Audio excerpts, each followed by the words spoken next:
Yes, and we are not to respond. Yeah.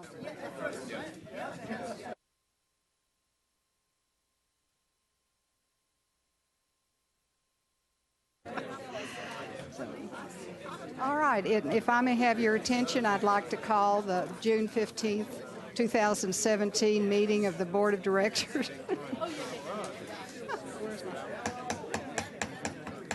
If I may have your attention, I would like to call to order the June 15th, 2017 meeting of the Board of Trustees of Tarrant County College District. We do have some cards for public comment. James Rhodes, if you would approach the podium and microphone here. And I actually have 2 cards for you. Did you bring someone with you, or? Thank you. One might have been filled out previously for me in case I didn't make it in time. No problem. And I think it's 3 minutes, correct? Something to that effect. I don't know if y'all have children. I don't know if I'm allowed to ask if you have children. My wife, who will be coming in the door shortly, we do. We have 3 of them that were set to attend the TCC child care next year. Changes are being made, and to call them changes is a huge understatement. It's a complete renovation of the program that's going on. We're concerned about our kids. The same way if you went to your favorite steakhouse and they burned it, you would send it back because you're paying for that service. How much more so when it's your kids you feel are being burned? Would you be concerned? And yet when we've shown that concern and that passion for our kids that I think parents should show, we've been villainized. We're going after somebody. This has nothing to do with anyone except the changes being made are not in the best interest of the children. I've raised this point to the director, the dean, and it fell on deaf ears. I've written emails to the deans, the president, deaf ears. So that only leaves me 2 more avenues. The first one, which I thought should be the priority, the children, wasn't. The other 2 avenues, we fill out surveys for the accreditation of the school. Doing this while the director knowingly, intentionally held back information about the changes that were coming. That would have affected how the surveys are filled out. So we would like to redo those surveys, and that would potentially affect the accreditation of the school, not just for us as parents, but for the teachers as well, because I know they would change drastically. The second avenue would be they took our monies, our deposit for next year, under false pretense. We were promised one thing, now we're being told something completely different. Again, I wish the issue was about our children. That's what we tried to make it about. That's what we value. And that's what our concern has always been. We don't care who was making the decisions. We think they're making them for the wrong reasons. In all of the correspondence we received from staff, not one time was there ever mention of this is for the best interest of the kids. Not once. She did. Hi, wife. Yeah, but that's my appeal. The changes that are being made are not in the best interest of the children. And I believe I could prove that, and that's not just my opinion. Thanks for the time. Ryan Coleman.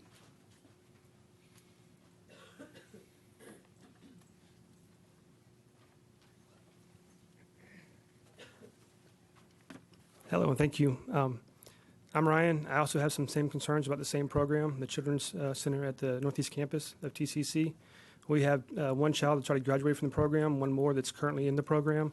And to expand further on what was just said, we have some similar concerns. We know change happens. The only constant is change. But the transparency, the timing of the change raises a lot of flags and a lot of concerns. The staff and the program's been around for years. I mean, it's a 30-year plus program that has great success.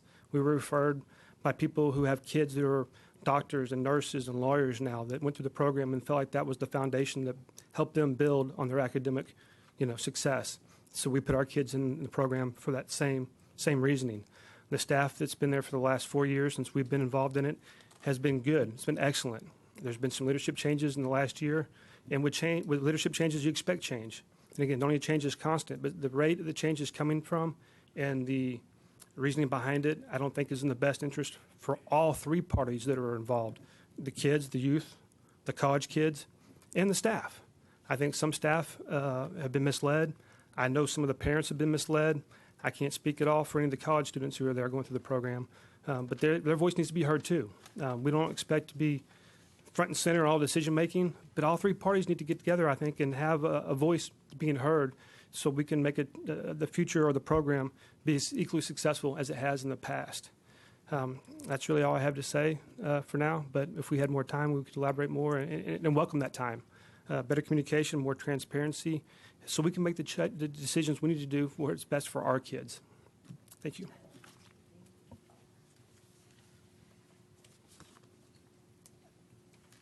Those are all the cards that I have. The next item on the agenda is presentation on student success and access and administrative programs and projects, specifically TCC. Dr. Morales?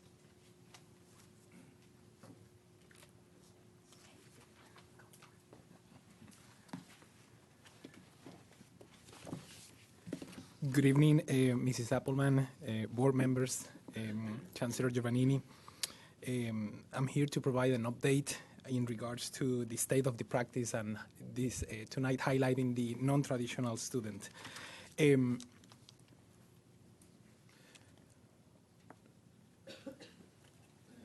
One of the things that is happening very rapidly in higher education is the waning of the traditional student, and right now there are two main definitions, the traditional and the non-traditional. The traditional student is right now accounting for 16 to 41%. So in Connect campus, we are seeing more and more of those non-traditional students which like to study at all times, work part-time, and they are mobile and always on the go. The other important element following along is, of course, for all of us, completion is the goal. We are seeing more and more that students are trying to balance a combination of family obligations, job responsibilities, and school attendance. And we offer two main ways of achieving that goal through the certificate and also the associate's degree. One important element here is we are seeing happening is there is a resurgence on this concept of the time is the enemy, okay? The non-traditional student that we are seeing has many of these characteristics that are listed here. They are online, older adults, part-time students, mid-career professionals. They are, many of them, delayed enrollees, and wage earners. In Connect Campus, what we are trying to do is to address as many of these characteristics of students, knowing that they want to attend college while they do everything else they have planned in their lives.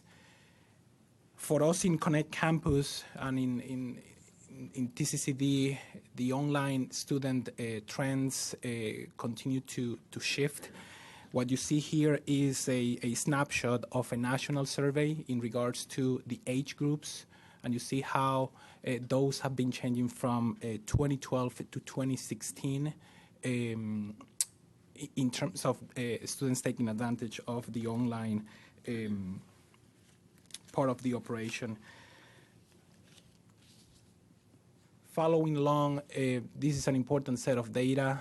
The age group in the district is 44.2% under 21 years. We are seeing students in a few years older, 21 to 25 years. That is, for us, 30% of our student body.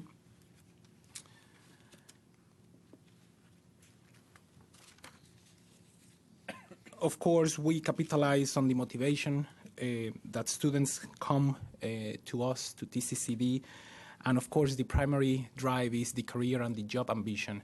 But also you see that there are 3 additional elements that we are seeing that they repeat every time we talk to our students and our advisors, collect information as they interact with them as well.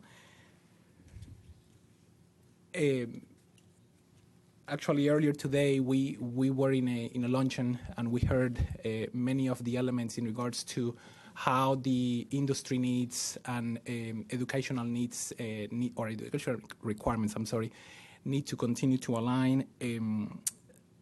We keep hearing the shortage of employees and skilled workforce. Companies and learners are depending heavily on online and modular training throughout the working life because of cost and credentialing needs.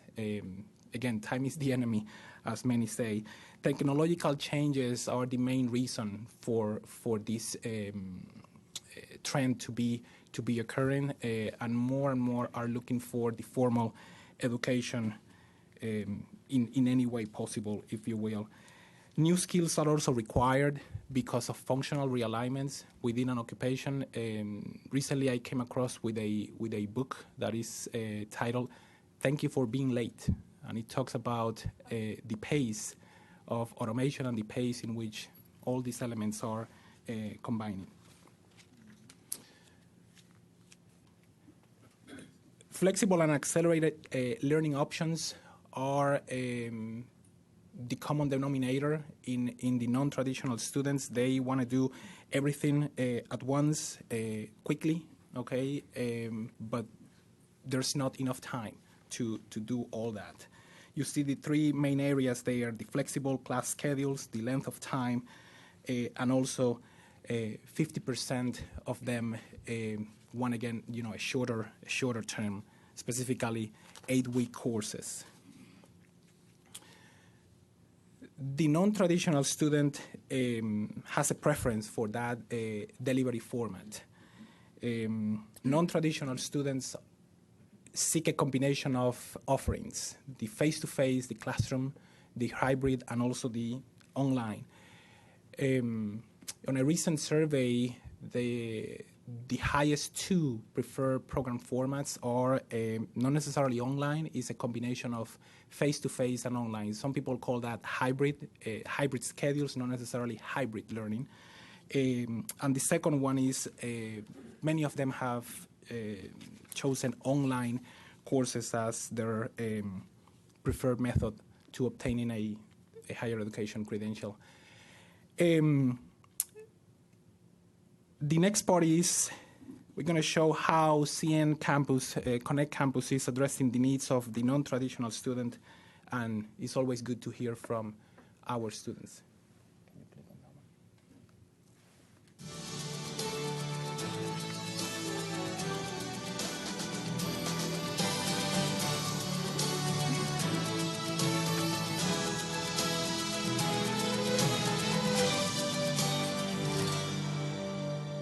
If you're ever thinking about getting a degree and don't think that you have the time or the money or whatever, or things are too hectic, that's not true anymore.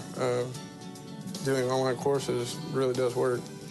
It just depends on who you are. If you need somebody to hold your hand the whole time, then you probably want to go to on-campus classes.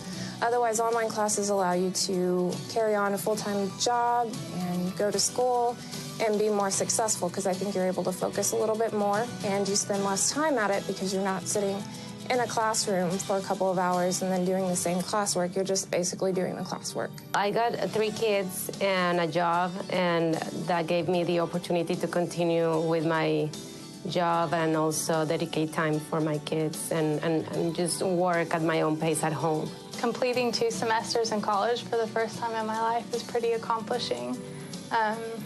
Knowing that I can do it and actually pass it has been pretty insane.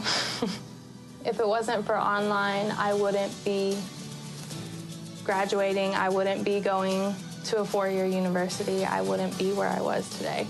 Just the fact that I could do it, at home and get through everything and persevere through, struggles of, wife and kids, and busy life and was still able to accomplish something with that. I have worked full-time the whole time, and then I'm also, when I take classes in the classroom, I tend to get a little bit bored. Online allows me to just take things at a faster pace. When I was trying to figure out how I was going to work full-time and go to school, Connect was the first kind of option. I just recommend it for anyone that wants to enjoy doing other things and has a schedule restriction. Because it's flexible and it can work with you. And everybody here is to support you and make sure that you succeed, so why not do it?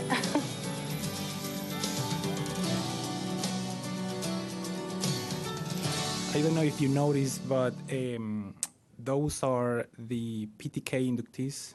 We are the first virtual PTK chapter in Texas. So that's another important element, and we are very proud of. Thank you. Dr. Morales, say that Phi Theta Kappa, which is an honors. Phi society. Theta Kappa is the honors programs, yes. Thank you.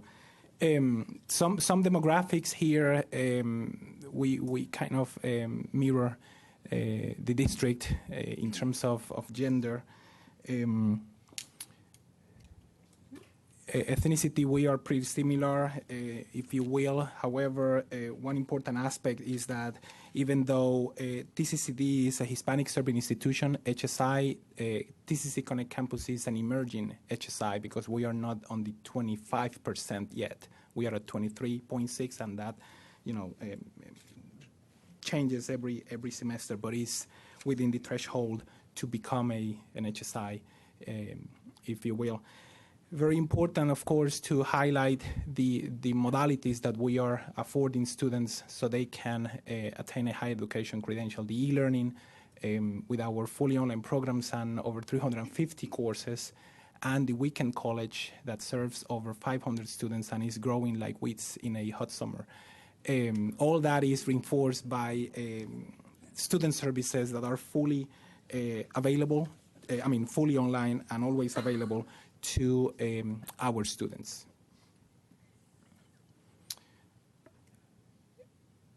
Of course, the important figures in regards to how many students we are serving, we are on the 16.1% of the district total is being served by Connect Campus, and in this case is those students that are taking at least one online course a semester.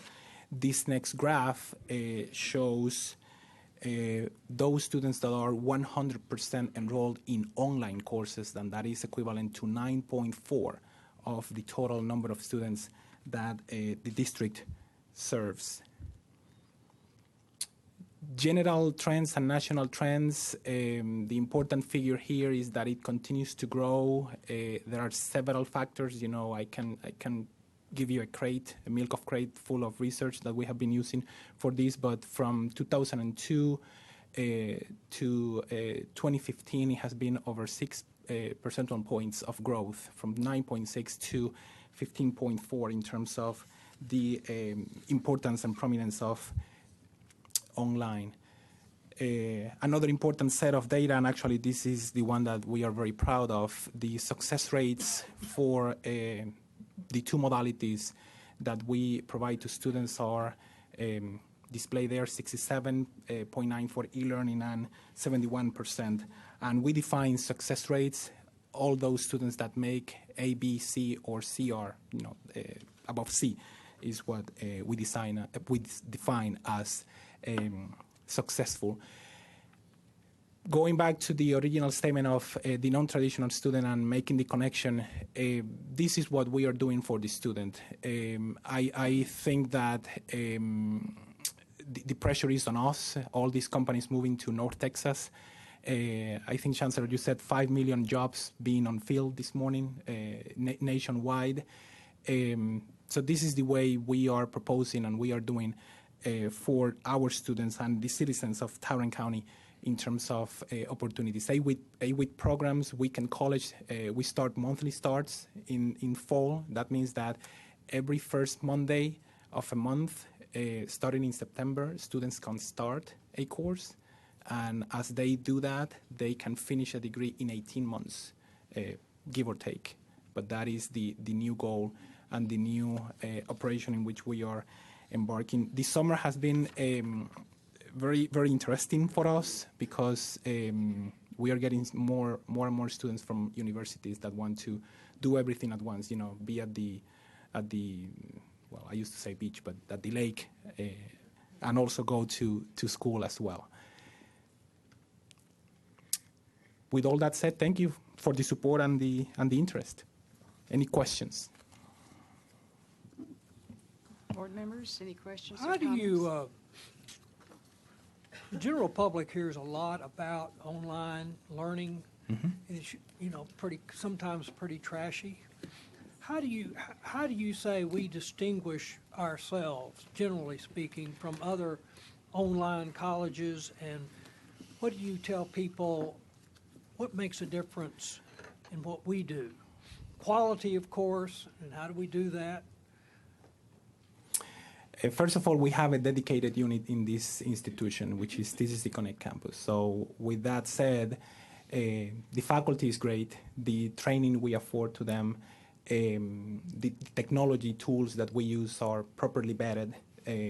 We also use industry standard procedures. But more important than that, we have incorporated practices that not only allow us to be different, but we are in compliance with Higher Education Opportunity Act. So that means that this element of the trashy, knowing that the student enrolled is the student taking the class, we are addressing that very directly through remote proctoring, and also we use a technology that is called BioSig ID. So the students are required to make a code in a biometric way. Okay, so when I do my code, even if I give you my code, you can try to replicate it, but the system will not let you take the exam. So it's an important element, and it's biometric. So it's actually only one. You're also accredited. Yes, we are accredited as a separate campus. So again, that's another distinction. That's quite an accomplishment. Yeah. And of course, we capitalize on all the history and services that the district already provides. Yep. Thank you. Yeah. Carl, are you doing any special marketing? People that I've talked to, of course, that's a very small sample when I ask about the Connect, but they're amazed that we even have Connect. Are you marketing this in any special way and how do you do that? I would like to be at every quinceañera and wedding in the area, but it's a little challenging. Yeah. We try as much as we can. Yeah. We get assistance from the Office of Communications, but yes, we are part of the marketing effort from the district, and every time the team gets invited to an event, I just got an informal invitation from Mrs. Ayala, and that serves as the marketing as well. Yeah, people are amazed that we're doing that, and they're excited about it, but they just didn't seem to know that we even had it. Yeah, well, if I can show off a little bit, we go to conferences and we share what we have done, and people, drop their jaw and say, how you guys did that. My team, they are fantastic. I mean, this is not a one-man show; it's a whole team, and they get invited. They get calls to share how we have been able to do all this. Are some of your folks here? Would you like to have them stand? Are some of your faculty and staff here? Yes, I think David, Dr. Bentley, Vice President of Academic Affairs, Dr. Gant, Vice President of Student Services. David is Director of Weekend College. Do we have anybody else? Shelley here, Assistant to the President. So part of the team.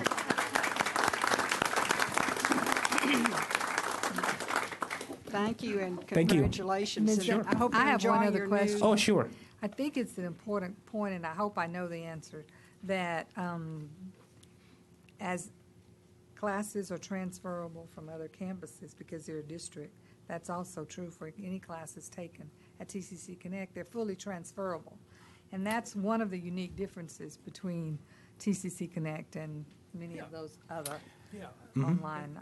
And if I can add, we have made additional, the district has articulation agreements with many institutions, but 2 years ago we embarked in creating additional or strengthening those MOUs to ensure that the students that graduate with a fully online degree are accepted, okay, as such at four-year institutions. And we have been successful with at least 5 or 7 of them. Where did you go to lunch today? What group were you with? We were at the It was United Way. I forgot the other that part. one, okay. United Way Community Conversations, and it had to do with the economic impact of training programs, educational programs. And our Chancellor was one of the speakers on Yes. the panel. Okay. And a room full of folks interested in jobs and Right. opportunities. So thank you. Thank you. We have a token of appreciation. Thank you. Thank you.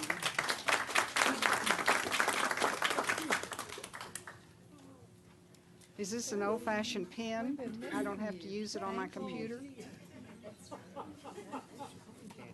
Okay. No. See, they're still making and using pens. I'm glad to see that. They're threatening me to take away my paper. Thank you so much. Moving right along, approval of the minutes of the meeting of May 18th. Motion to approve, please. So moved. Mr. Greenhill, seconded by Mr. Heed. Any questions, comments, corrections? All those in favor, aye. Aye. Any opposed? Committee reports. Oh, no. We have a vacancy on the Audit and Finance Committee because of Mr. Carter's retirement. So I have invited Mr. Greenhill to move into the chair's position and Dr. Patrick to join the committee, and I would like a motion to approve those appointments. Mr. Heed? Second. Second, Dr. Evans. Questions, comments? All those in favor, aye. Aye. Any opposed? Mrs. Appleman has been invited to rejoin the Workforce Solutions Board, and I would like a motion to approve that appointment, please. Mr. Heed? Second. Seconded by Mr. Greenhill. Questions, comments? All those in favor, aye. Any opposed? Dr. Robinson, you want to report on the Toro tournament once again? Yes. For those of you who are with us for the first time, we have gone through this agenda at a governance committee meeting, and so we've moved fairly rapidly through our board meetings. Please know that we're familiar with all the data behind all the actions we will be taking. Ms. Robinson? Yes. The Toro on the Green is something that's a fundraiser for the Wellness Scholarship Fund. And I would like to really thank the Chancellor because his presence there, we've averaged $8,000 a year on this. His presence increased it by 57%. So we have a $14,000 increase. And we really appreciate your attendance at that. So we now have a total of $47,000 in the Wellness Scholarship Fund. And thank you, Chancellor.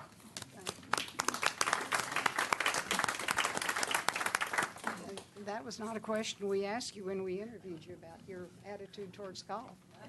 We appreciate that. Some of you attended the Community College Association of Texas Trustees, did I get all that right, in San Antonio recently, and I asked, you missed the ask, but you're on, if you would like to give a brief report. I think I'll start off because I missed most of it. Mr. Greenhill. I had traveling problems, but I won't go through that. Long story short, an airplane went off the runway in San Antonio, and my flight was canceled. But anyway, we did have a conference in San Antonio. It was a very successful one. I went early to go to some board meetings, the board meeting and the executive committee meeting of what's called the CCATT, the Community Association of Texas Trustees. And mostly I think you saw it, we rolled out what is called our strategic plan, and this is a copy of it. What we did was go to a 3-day retreat in Bastrop last year and developed a very extensive strategic plan to move us forward, and it involves what our values are: accountability, integrity, trust and respect, partnerships, diversity, long-term perspective, and excellence in government. But we're going to be a very, very active organization from now on out. One of the things that'll be reported on is the legislative actions that were taken. We did not do. We came out pretty flat, but that's good. We didn't lose any money. But anyway, we really had a successful board meetings, and I went to one of the presentations related to SACs according to accreditation, which is a very difficult thing to get. And the lady who spoke, whose name I have forgotten, talked about the ups and downs of accreditation to the group. Conrad? Yeah, and the second subject was P3s. It's something that so many colleges are doing these days. The first presentation was given by John Strybos from Alamo College, and he talked about the Tobin Loft project. It's a project that involves student housing on campus, and how successful that was, and the good things and the bad things that they went through to get there. And then the second gentleman that spoke gave us 3 examples of how to use P3s in different ways. Every P3 is different. They have to be specifically designed to accomplish clear objectives of the college and the partner that you partner with. The great thing about P3s is that it is typically has to be a economically viable project. It has to make economic sense, not only to the college, but to the partner, the investor, the developer, and of course his or her bank, so that it's a viable project that hopefully will be successful. It also involves low risk to the public entity, which would be us, low cost to us. We would typically put in just land, and it also can produce a potentially significant new revenue to the college. Some of the things you have to be really clear about is you have to pick the correct partner, and you have to have clear objectives on every P3 you do. You have to develop a close working relationship with that partner, and you have to have a clearly defined exit strategy. And P3s are certainly something that everybody, a lot of entities, a lot of public entities are doing these days. Doesn't solve all your capital development projects, but it's certainly something that the college ought to take a look at. Diane? Thank you. Thank you. It was a jam-packed conference that took place from 3 o'clock one afternoon till 3 o'clock 24 hours later. So they packed a lot in. But one of the last panels was a panel which told us about what the 85th legislature had done to or for us. And the one message that they said that was very, very important as to why they had been successful, as you mentioned, considering success, was that all the various organizations and interests in community colleges spoke with one voice. And that was, they felt like, very much a key to their success. We heard from people like our friend, former Senator Florence Shapiro and Robert Zarate and others. And it was very, very informative. Also, Evan Smith with the Texas Tribune gave a hilarious rundown of the 85th legislature. So that part was enjoyable, but a lot of truth there with the various one-liners that he described the session. And probably we'll have some more opportunity in the month to come. So again, it was a very good conference, very busy.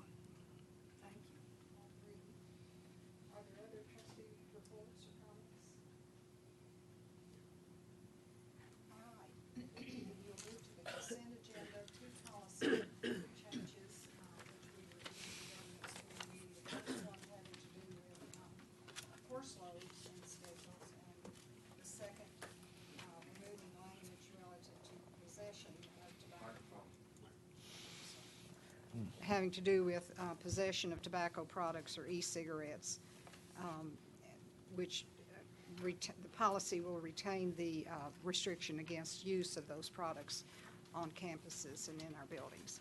So I would entertain a motion to approve those two policies on the consent agenda. So moved. Seconded, Dr. Patrick. Motion by Mr. Greenhill. Questions, comments, concerns? All those in favor, aye. Any opposed? Item number 8, consideration and approval of bids and awarding of contract for bank depository. Dr. Giovanni or Dr. McClendon? Good evening, Madam Chairman, Chancellor, and members of the board. Every 4 years, we do a RFP, and sometimes with a 2-year extension, the districts will bid out our banking services. We had 32 bids. Out of the 32 bids, we had 2 responses.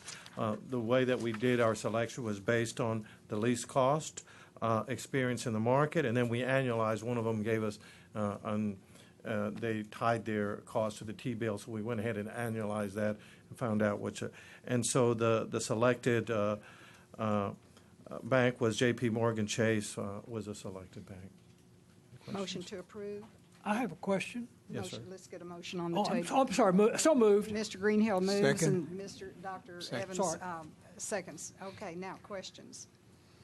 What did you said you had 32 bids, but Yes, sir. How many? Do you mean, Why do we think we have such a? do you mean requests for bids or 32 people actually? 32 Actually, You bidders. sent out. Oh, you had 32 bidders. Bidders, not 32 requests, no. It's one RFP, that we had 32 people Responses. who were did have And going so to. 32 you went down to 2.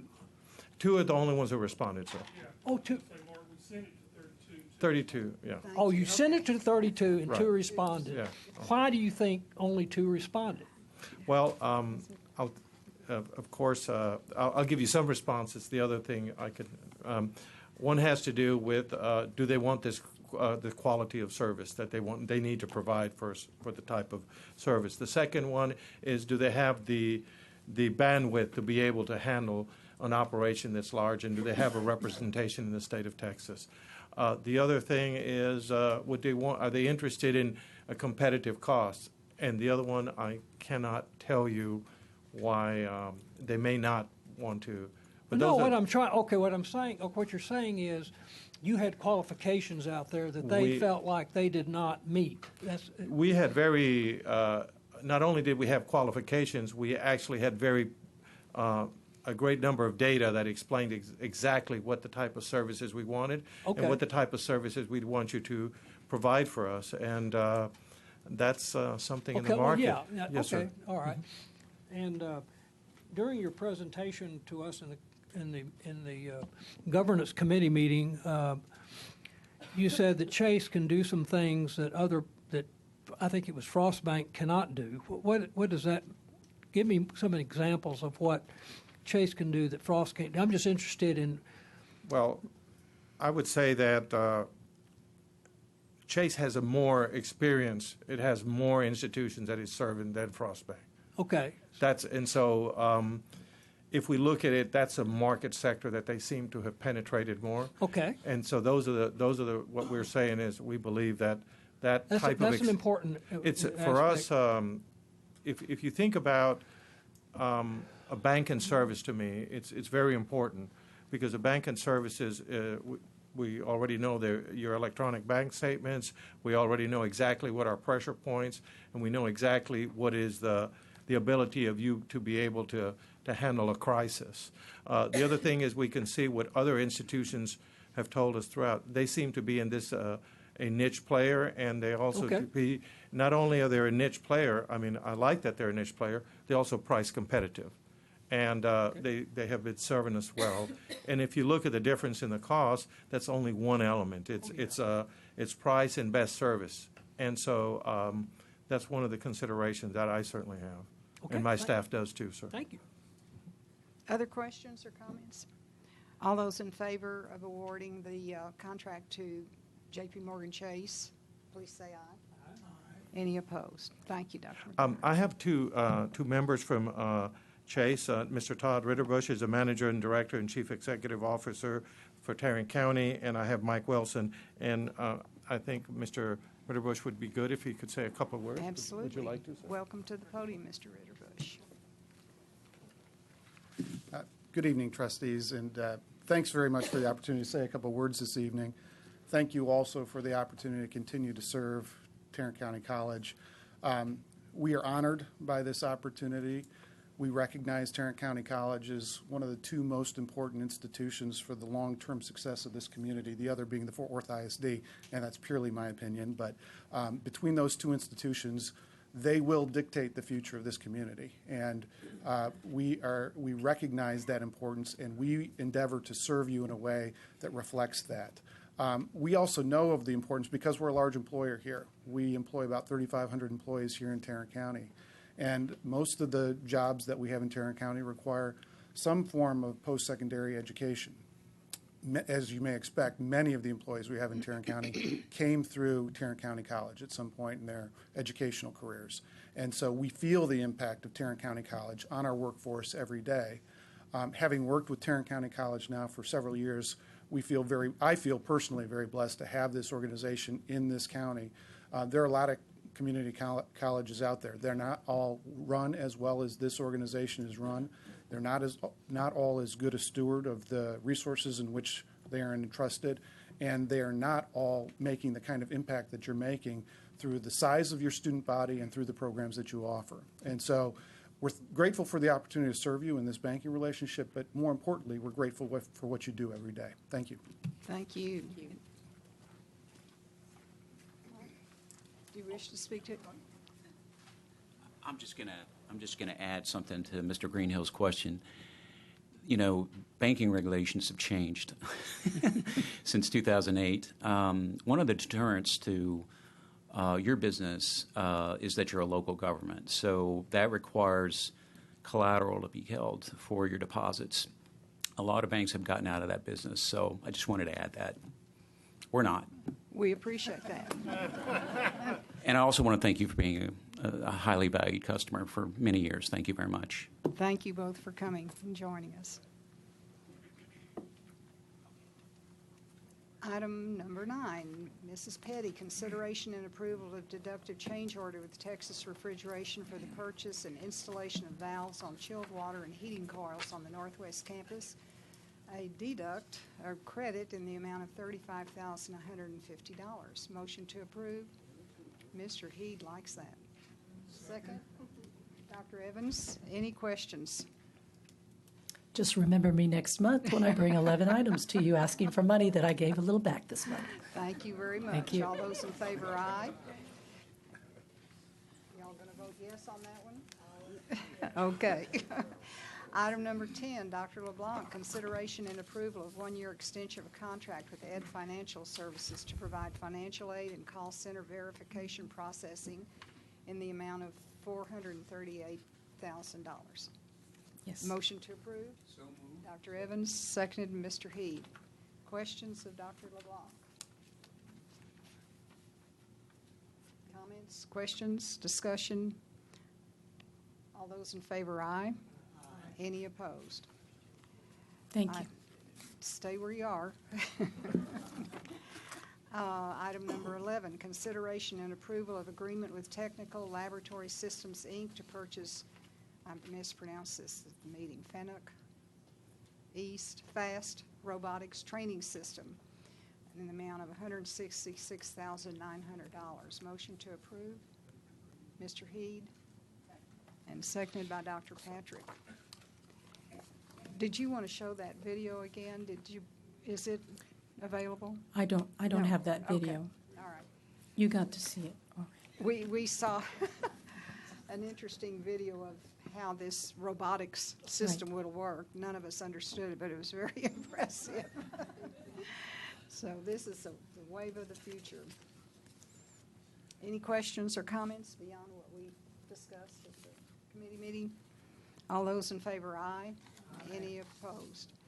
Item number 12, consideration and approval of campus dental lab renovations, excuse me, at Northeast Campus in the amount of $462,844. Motion to approve.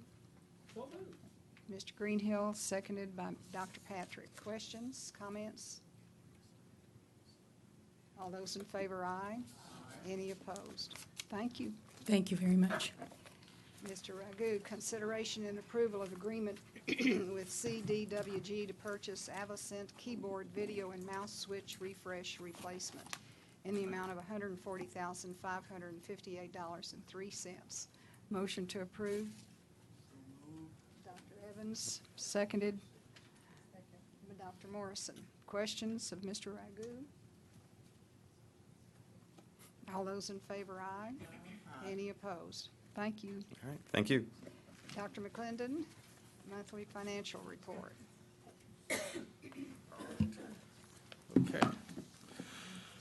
Okay, we are in the 9th month, so we're going to look at revenue and expenses that are greater than 85%.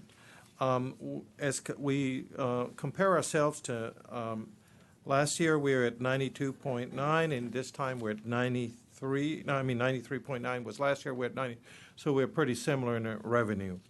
All right, let's go to the next one. In our expenses, we're going to look at expenses greater than 83%. Finance and myself, our team have looked at all expenses greater than 85%. There's no new items to highlight. And if you look at 75%, our total expenses would have been 74.3 versus 75. So we're okay. We also have prepaids and encumbrances like we've always mentioned. We go to investments. I have a comment on the market, and I thought about Mr. Greenhill. I called my advisors before, and we talked. So the Federal Open Market Committee increased the short-term rates by 0.25%. This is the 3rd time they did it. But there was great expectations on this interest. So the impact of the anticipated move in the institution will be that we will have a little increase in our funds on short-term borrowings. Now, the other trend that was really, we spent most time, that while you expect higher interest rates to go up, you would expect that the tax-exempt market rates to go down. But the two months has actually been opposite. The trends, it's opposite, which means that it's more attractive right now for higher education institutions to refinance long-term capital projects. So anyways, let's go to the numbers. Okay.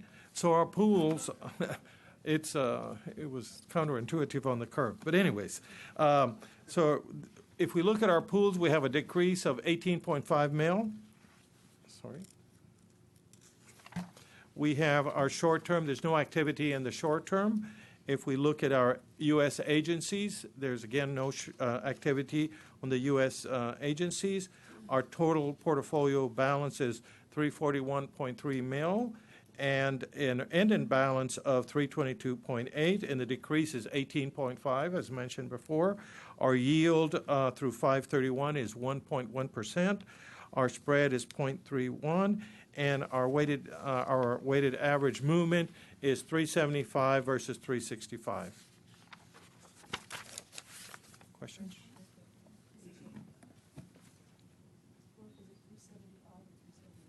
$379. Sorry.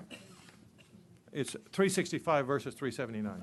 Yeah, 365 being a full calendar year, not a leap year. Okay, thank you. Question? Okay. Thank you, Dr. McClendon. Dr. Giovannini. Thank you, Mrs. Appleman. It is my pleasure to formally introduce the very first Tarrant County College Executive Vice Chancellor and Provost, Dr. Elva LeBlanc, who began her position just 2 weeks ago. Obviously, formerly the Northwest Campus President. In that role, she played a great leadership role, not only for that campus, for the entire college in the first early college high school, collaborating with public schools at an unprecedented rate, expanding various opportunities, both up in the north part of the county, but throughout the county with business and industry, and developing programs, the unique programs out there. I've been in a lot of schools, but that fire science and the police training is the best I've ever seen anywhere, so congratulations. Previously, she was the president at Galveston College down south and executive vice president for instructional affairs at Austin Community College. And in these roles, she's taken those institutions to even higher levels, and a lot of accomplishments that I won't go into all of them now, but certainly welcome Dr. LeBlanc. Thank you.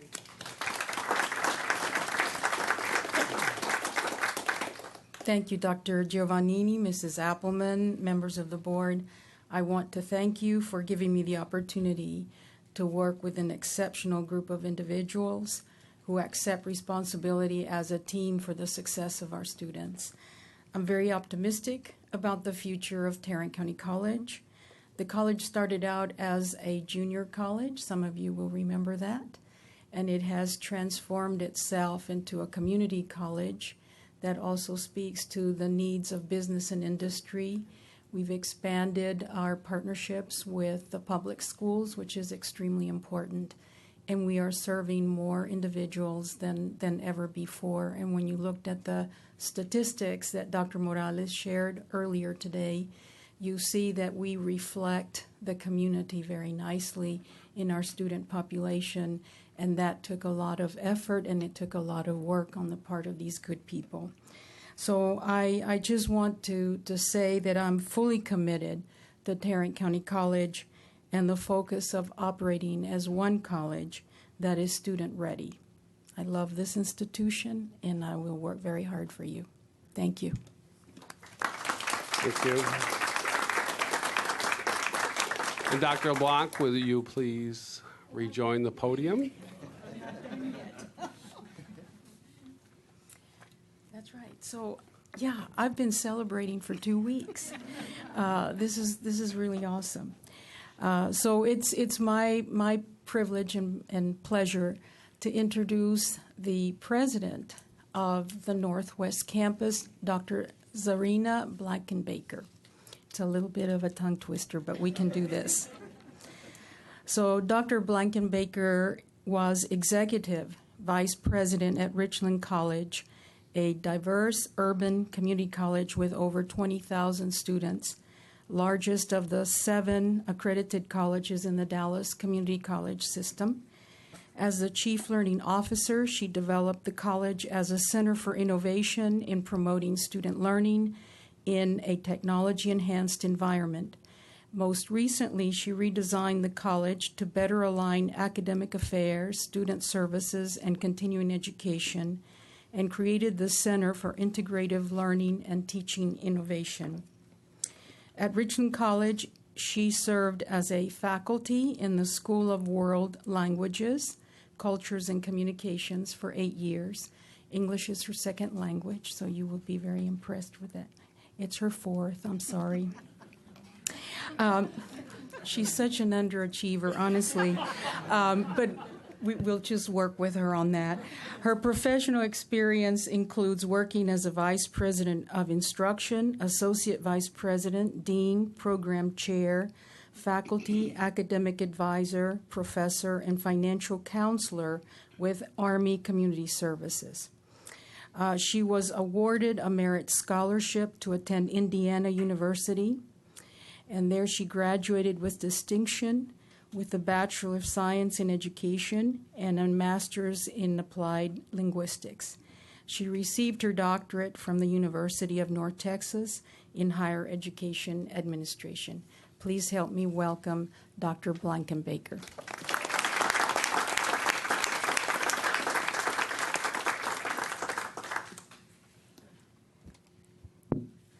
Madam Chair, members of the Board of Trustees, Chancellor Giovannini, Vice Chancellor LeBlanc, colleagues, and members of the Tarrant County community. I'm delighted to serve Tarrant County College as the new president of the Northwest Campus. I am excited because I am joining Tarrant County College at a time that I perceive to be a pivotal time of positive change. I am also know that this college is a college that focuses on creating a caring culture of service, creating a caring culture of service. This matters to me because I am passionate about equity. I am passionate about providing equity, and this is because I am an immigrant. I came to this country and was afforded many opportunities, and I have spent my entire career paying forward and creating possibilities and making opportunities for faculty, staff, and students. I believe that Tarrant County College is at a nexus. And when I say nexus, I mean at an intersection. And I think this is best described by author, sociologist, and educator Margaret Wheatley. And she says, there is no greater power for change than a community who discovers what it cares about. So on the one hand, you have a caring culture of service. And on the other hand is our Chancellor's vision, which is really a collective vision of creating a college that is student ready. So I am excited and energized at the opportunity of being a part of a leadership team that will continue to make that positive change. I thank you. I thank my colleagues at Tarrant County for making me feel welcome. And you have my commitment that I will lead with courage, integrity, and dedication, undergirded with a large dose of good judgment. Thank you very much. Welcome.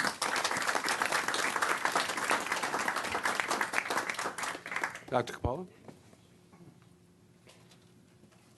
Good evening. Dr. Giovannini, Ms. Appleman, members of the board. Before I introduce Karen, I just want to speak, since I always have the first seat here, speak on behalf of the Kel to welcome Dr. Z, as her students call her, and Dr. LeBlanc into their new roles as member of the Kel. We're excited to work and to move the college forward. So moving in the light of a one-college system, it's my pleasure to introduce Karen Nolan Austin. Karen, will you please come up? As the new Tarrant County College manager of the Arlington ISD Dan Diber Career and Technical Education Center. And that's going to be a mouthful on her badge. In this new position, Karen's responsibility includes directing the Tarrant County College partnership at the center for both credit and non-credit workforce education programs and certificates. She holds a Master of Arts in Organization Management and a Bachelor's of Science in Business with a minor in Management from the University of Phoenix. Prior to accepting the offer of Tarrant County College, Karen served as the Senior Director for the Center of Education and Workforce Development at the Arlington Chamber of Commerce. At the Chamber, she provided daily operations for the Center's Education and Workforce Development. Karen enlisted over $10.7 million in workforce development grants and contracts during her tenure. In her position at the Chamber, she also established a collaborative partnership with the Tarrant County College Grant and Compliance Office and the Irma Johnson Hadley Northwest Center of Excellence Aviation, Transportation, and Logistics on curriculum development and training for the Texas Workforce Commission grants, including continuing education certificates level short-term courses for remote pilot certifications in UAS 101. From this project, we currently offer it at the Seattle. Karen led the Arlington ISD Champion Education Initiative, a partnership between the Chamber and Arlington ISD to create opportunities with industry and education institutions that prepare students for high-demand jobs. As an example, program initiatives include STEM education, student practicums, career planning and development, and entrepreneurship development. She also played a leadership role in the Chamber's recognition as a recipient of the U.S. Chamber of Commerce's Foundation Chamber of Valor Award. The Chamber of Valor Award acknowledges the contributions of local chambers and industries associations and businesses development organizations that join Hire in Our Heroes mission of finding meaningful employment for veterans, transitioning services members, and military spouses. Karen has over 20 years of managerial experiences, leading teams from 2 to 57 members. She enjoys gardening as a hobby. She and her husband, Billy, and only my mother called me Billy, so just resides in Lancaster, Texas, and are members of the Antioch Fellowship Missionary Baptist Church. It is my pleasure to introduce to you Ms. Karen Nolan Austin.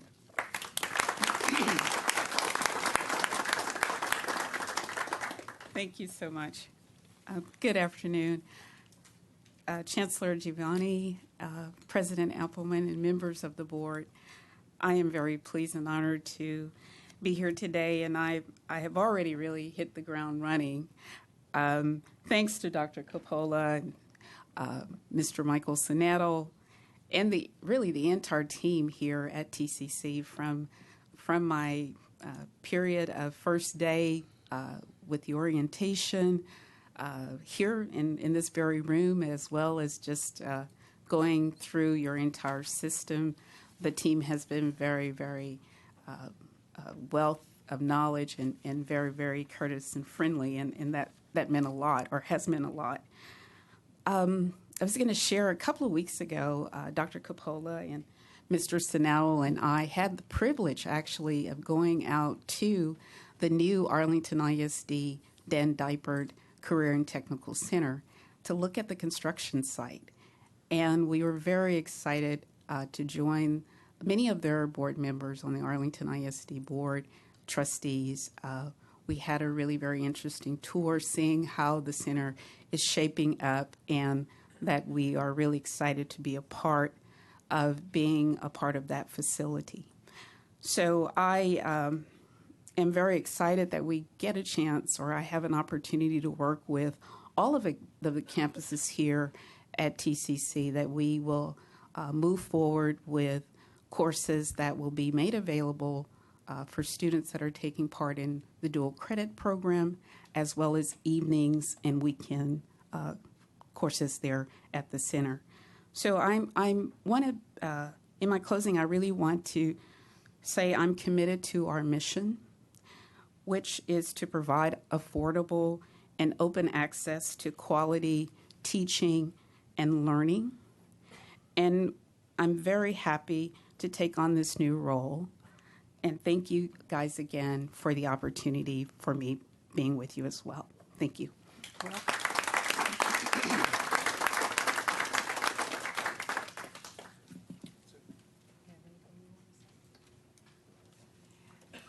Two accolades to share with you. Our early college high school at Marine Creek received a gold level award in the 2017 National Excellence in Urban Education program. They were one of only 4 schools in the nation and the only high school to receive that award among 68 finalist campuses, so we're very proud of them. And do we have some people here? Okay. The principal. Well, come to the podium and brag a little. We welcome you. Tell us your name and your position. You're the principal of the Early College High School? Yes, ma'am. Great. Good evening, everyone. My name is Benjamin Lels. I'm actually the former principal of Marine Creek Collegiate High School. As of Tuesday night, I've been tapped to secondary school leadership director with Fort Worth ISD. So I will hopefully be continuing my success and the success of the early college high schools at that level. I look forward to working with all of you in the future and continuing the success that we've established at Marine Creek Collegiate High School, and hopefully we see it in all of our early college high schools soon. Thank you. Thank you. And congratulations. And in a totally different category, our District Graphic Services Department, led by Arturo Martinez, a wonderfully gifted person, also won several awards, 20 entrees in a design competition, and they came away with 9 awards in 6 different categories. So we're very blessed and lucky. Is Mr. Martinez in the audience by any chance? Or anyone from that department? We will extend them our congratulations. We are going to go into closed session, but our next board meeting is July 20th. We'll have our regular governance committee meeting on the 13th, followed by a board orientation session. So you all are welcome to leave the premises if you like. We're going to deliberate real property, section 551.072 of the Texas Government Code. Personnel matters, section 551.074 of the Texas Government Code, and consultation with our attorney, section 551.071 of the Texas Government Code. Thank you for joining us tonight.